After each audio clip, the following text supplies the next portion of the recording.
বাকি পরে হওয়ার পরে এখানে জনতার একটা দল এখানে আসে, এসে তাকে হাতে নাতে আটক করে।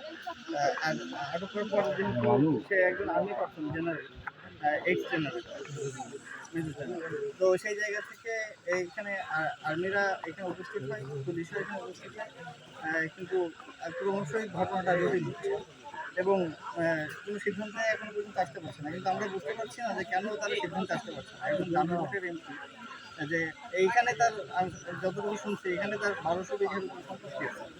তো এই যে অবৈধ সম্পদ কক্ষিগত করে এই যে একটা রাম কায়েম করেছে বাংলাদেশে, তো তাকে ধরার জন্য এখন কেন মামলা লাগবে? আমি তো এটাই বুঝতেছি না। তো আমাদের দাবি হচ্ছে তাকে যে কোনোভাবেই এখান থেকে গ্রেপ্তার করা হোক, আইনের আশ্রয়ে আমরা তাকে তুলে দিতে চাই। এবং আমরা এখনো পর্যন্ত পুলিশ এবং আর্মিদের নির্দেশনা অনুযায়ী এখানে অবস্থান করছি শান্তিপূর্ণভাবেই, এবং আমরা এর একটা সুরাহা চাচ্ছি।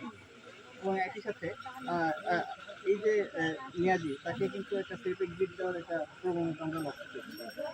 কারণ সে যেহেতু আর্মির একজন এক্স অফিসার, তো সেই জায়গা থেকে তার প্রতি এক ধরনের সিম্প্যাথি থাকতে পারে।